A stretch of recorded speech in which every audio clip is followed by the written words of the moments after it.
สวัสดีครับวันนี้หมารวยพามาตามด่วนๆสำหรับแนวทางของเจ้าที่นะครับวันนี้เพิ่นให้มา3 ตัวนะครับเลขสวยนะครับวันนี้เพิ่นตรงกับคุณยายเป็นตัวใดลองไปติดตามกันด่วนๆถ้าเก่าตรงกันมักจะมีโชคพลาดบ่ได้เด็ดขาดนะครับสำหรับวันนี้แนวทางของคุณยายกับเจ้าที่ลองไปติดตามกันครับ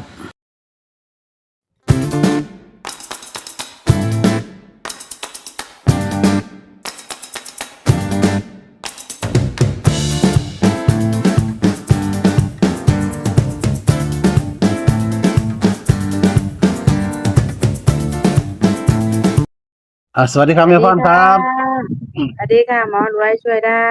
ผ้ารวยค่ะไอ้ปอกผ้ารวยค่ะครับผมครับวันนี้มาตามแนวทางของเจ้าที่ก่อนเนาะจ้าครับผมก็เอามีของมีรถเด้อพี่น้องเนาะนะครับจ้าอืม วันนี้ล่ะยายพรไปใส่บาตรมาแล้วปังแน่นอโอ้นค่ะไปซื้อบัตรได้แล้วบอกคือว่าปวดขามื้อนี้โอ้ยดันไปตัวอืปวดมขาสิไปหาหมอนวดอยู่บ่ทันได้อยู่นี่มีแต่ผู้บ่ว่างเลยก็ยายนั่นก็สิไปจมสามตัวเขาอิหยังไปนะจมตัวจมไปเตียงหลายเลยเด้อหาหมอจ้ะจ้าอืโจมโต๊ะมอันดอกมันหลายเลยขาเด้ออ่อนไปเลยลากเลยนอนที่ทักที่เที่ยอยู่นี่ล่ะ อืมงามื้อนี้นโรงเรียนมันดันไปใส่บาตรอันบ่มันอันเขาเจ้าตั้งใส่บาตรอยู่อันเอาบุญบ้านแหมเลยดันไปซื้อดอกเอาบ่ดันไปดอกไปซุมื้อล่ะ จ้าเออพยายามปังเฮ็ดเอาปังมื้อนี้พยายามเฮ็ดมันได้ตัวมันจังสิได้หมาน FC เพิ่นสิได้ซอยจ้าเอจ้าอจ้าเอาไปฟ้อนก็จังได๋แก้ข่าวก็บ่เด้อพี่น้องลืม FC ดอกค่ะ เพิ่น FC แก้ข่าวนี่เป็นคนมีบุญคุณนำหมอรวยหมู่นั่นล่ะครับแก้ข่าวจังได๋เพิ่นว่าเพิ่นปวดขาเพิ่นไปจมตัวจมเตียงโรงเรียนหลายว่าซั่นเพราะว่างานมันหลายถ้าโลกมันน้อยงานหลายกว่าคน อืมจ้าอืมก็แนวอายุหลายอะเนาะไปจมเก้าอี้จมหยังหลายมันก็เป็นคือว่าล่ะอีก2ครับผมปีอีก2ปีใจเย็น เออไปเกษียณแล้วเด้อจะเสียณแล้วอืมเวลาเพิ่นจมหลายจนยกขาบ่ขึ้นว่าซั่นเพิ่นบอกเลยว่านี่โอ๊เนาะยยกบ่ขึ้นแล้วไปบ่ได้เด้ลูกออกจากบ้านบ่ได้เลยแม่มื้อวานแหมอืแม่ว่านก็ปวดแม่พรคักหลาย แม่พรก็ปากหนักเนาะเว้าสู่ FC ฟังจังซี่แม่เข้าใจว่าก็บ่อยากเว้าว่าเอ้ยอั่นเดี๋ยวเพิ่นสิว่าเฮารอแลเป็นคนอ่อนแออืแล้วบ่อยากเป็นม คนอ่อนแอนะก็บ่อยากเว้าไปบ่อยากเว้าปวดอีไปเนาะหลีแต่ว่าใจนี่อยากไปหมดแต่ว่าขามันบ่พาไปมันล้ามันยกบ่ขึ้นเลยเด้อพ่อนมันอ่อนไปเลยแม่ยามเฮาสิย่างแม่มันอ่อนไปเลยแม่หมออืรวยมงานหลายเนาะย่างดูสิย่างสิมันสิอ่อนไปเลยแม่ขาแม่เออกันลงบันไดยังลงบ่ได้เลยมื้อวานนี่อ๋อคิดว่าสิลาพุ่นแล้วมื้อวานนี่อืมอะมานั่งนวดน้ำมันคือสิคล้ายๆกันเลยได้ไปหั่นนี่อืมเอาก็แก้ข้าวให้พ่อเนาะเพิ่นป่วยคือว่าล่ะจ้ะเนาะคนบ่เป็นคนปากหนักคือหยัง จ้ะ เลยบอกคือที่ฟังวิตว่าบ่ได้ไปแท้ของป่วยเอาเช้าแล้วก็ให้เช้าแล้วก็ไปให้ FC แหน่เพิ่นได้โชคหมานแหน่เพิ่นทุนก็จ้าเริ่มร้อยล้อแล้วมื้อนี้ล่ะให้ปังๆเด้อฮานอยอืมกับฮานอยพิเศษฮานอย VIP ฮานอยปกตินี่ล่ะมาโลดจ้ะอืม ปังๆเด้อจ้ะคือว่าเจะที่คุณยายเลขใกล้กันเนาะเจ้าบ่เนี่ยค่ะเว้ยเนาะอย่าฟ้าวตกใจเด้อค่ะ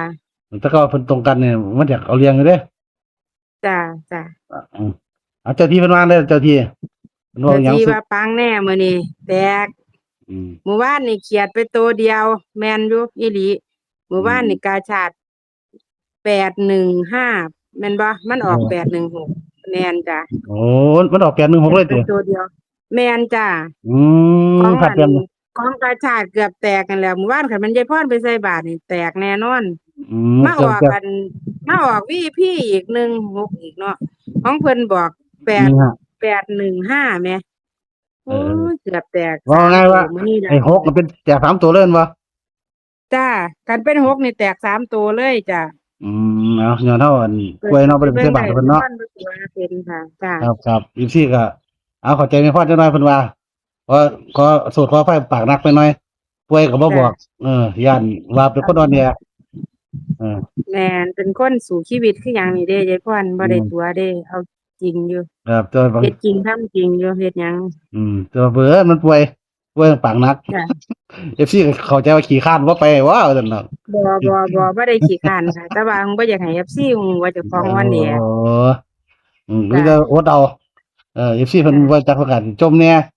เพราะว่าหยังเพจ้ะราะว่ามัน บ่เป็นหยังเขาเจ้าใช้เงินหลายเนาะเขาเจ้าก็ว่าเพิ่นโอ้ลงทุนหจ้ะลายเราก็ต้องเข้าใจเรื่อง FC จ้ะเข้าใจเรื่องของนั่นล่ะของปากนักเพิ่นก็จมแหน่ก็ธรรมดาจ้ะเราก็ต้องชี้แจงให้ FC เข้าใจว่ามันเจ็บมันป่วยบ่แม่นหยังดอกที่มันไปบ่ได้นะอืมเนาะเอาซั่นเฮาเจ้าที่เพิ่นว่าจั่งใดต่อบัดนี้เพิ่นว่าเลขตัวใดจังไดนะครับพี่เจ้าพรที่เพิ่นให้853ค่ะมื้อนี้เดี๋ยวหาถามบ่จ้ะอืมคือสิไปเห็นคือกันนะแค่เบิ่น33เด้อค่ะเบิ่น33ว่าติจ้ะอืมเพิ่นว่ามีโอกาสแตก3บ่มื้อนี้เอ้ยเจ้าบากข้อยว่ามันคือกันคักปานนี้เจ้าต้องไปเบิ่งของคุณยายพุ่นเทียบกับมียายโอกาสใส่กันเนาะแตก3แน่นอนจ้ะมีโอกาสของเนาะมีโอทาบกาสเนาะยาย4ตัวก็แสดงว่าเขาเจ้าสายตาเดียวกันเด้มื้อนี้ข้อยยังอืมงงอยู่ติข้อยงงอีหลีเด้ครับห้วยเอาจนว่าข้อยมานั่งเบิ่งข้อยอึ้งเลยแล้วนี่อืม เพราะว่าเห็นเป็นโตเดียวกันเลยนี่จะได้อยู่ติคือว่าคือคักแท้ซั่นเด้เดี๋ยวนี้เพราะว่าป๊าดมื้อนี้บ่ปังบ่มีอยู่บ่ได้แล้วก็ลองมาเด้อพี่น้องอีกซี่เนาะส่วนใหญ่มาก็เริ่มมาแต่กาชาดพุ่นล่ะกาชาดปกติจ้ะจ้ะปกกาชาดพิเศษปกติ VIP เนาะจ้ะก็เริ่มมาจากกาชาดก่อนก็ได้เนาะจ้ะอืปังๆเลยมเด้อมื้อนี้300 400แตกโลดมาเลยบาปก็ใส่ให้แล้วเนาะก็สิพยายามใส่ซุมื้อแม่พรว่าจ้ะนะครับสิใส่ซุมื้อค่ะผู้เจ้าที่ถึงคุณยายล่ะน้องยันจ้ะสิจ้ะเฮ็ดให้พยายามให้ได้เดี๋ยวไปนวดก็ต้องไปหานวดแล้วก็ต้องแข็งแรงก็เฮ็ดให้มันได้ซุมื้อเออจ้ะสิเพิ่นฝากความหวังกับแม่พรเด้อเออ ค่ะเพราะเพิ่นลงอันทุนหลายแม่พรก็อยากให้ FC ถูกหลายๆคือกันอืมจ้ะอืมครับสิเฮ็ดให้ได้ก็ได้อือยู่มค่ะพยายามพยายามพยายามเฮ็ดให้ได้จ้ะพยายามเฮ็ดเอาเดาพยายามอืมให้ขาเจ้าของนี่แข็งแรงดีบ่ให้อ่อนแอเออค่ะเขาก็ไปใส่บาตรยามน้ำเขาก็ตามมื้อหนึ่งวันหยุดนี่ก็ไปหานวดอืมจ้ะนวดบ่ได้ก็ไปนวดมื้อนำมีนี้ไปนหมุนน่ะวดบ่ได้สิไปงานศพต่ออยู่จ้ะเนี่ยเออคณะองค์กรเขาเจ้าสิไปอืมแม่พ่อครูฝนแล้วตายแล้วสิไปงานศพเพิ่นครับแล้วคก็ณะองค์จังได๋ก็กรทุกคนจ้ะแล้วประมาณแล้วบ่ายนี่ล่ะโอ้ไปตอนเช้าก็ได้หามีหมุนอืมจ้ะไปช่วงเช้าก็ได้อยู่เพิ่นว่างอยู่ดอกเพิ่นบ่มีหยังเฮ็ดดอกเอาเป็นว่าบ่ได้เจ้าที่เนาะ เดี๋ยวเวลามันสิไปแล้วนี่เจ้เอาเจ้าที่ให้มาเด้อครับ853เด้อนะครับตัดให้จ้ะ 85 5383แล้วก็33เพิ่นว่ามีเน้นตัวใดพิเศษบ่เน้นนี่ล่ะ85กับ53นี่ล่ะจ้ะก็53เด้อพี่น้องเนาะ 3ตัวแตก3ตัวเลยล่ะมั้งมื้อนี้คือขอตัวแจก3ตัวเด้อเนาะการลงทุนมีความเสี่ยงเด้อพี่น้องจังซี่เนาะเจ้าอย่าฝ่าวอึ้งเจ้าอย่าฝ่าวอึ้งจะไปเห็นของคุณยายเกินมันมีความเสี่ยงในการลงทุนเฮาก็เล่นพอดีพองามซ้ำของเล่นได้นะค่ะอย่าไปอย่าไปยืมสิเล่นงมงายหลายมันอืเป็นแนมวเหมือนคือจังแนวทางแนวทางล่ะเนาะมันก็บอกบ่ได้ว่าสิถือซุมื้อบอกบ่ได้ว่าต้องเป๊ะ3ตัวนะเฮาก็ซื้อพอดีพองามซื้อบ่เดือดร้อน5บาท10บาทค่ะเนาะเอา3ตัวได้หลายดอกพี่น้องนะครับบ่ต้องเป็นตัวละ1,000 2,000ดอกตัวละ500ดอกเล่นพอดีพองามเนาะ จ้ะพอได้รุ่นพอได้ม่วน2ตัว3ตัวก็เอาพอดีเอาง่ายก็เด่นซ้ำฐานะของเนาะอืมค่ะเอาทุนหลายเขาก็เล่นตามหลายบ่เดือดร้อนของแหมว่าเล่น100นึงบ่เดือดร้อนของก็เล่นได้เนาะให้เล่นเป็นพันมันเดือดร้อนของก็อย่าเล่นเนาะห่วง FC ทุกท่านทุกคนคือกันล่ะนะครับอยากให้ถือว่าเป็นแนวทางเล่นพอได้รุ่นเนาะนะครับจ้ะให้เพิ่นเดินดีๆคุณยายเดินดีๆแต่ที่เดินดี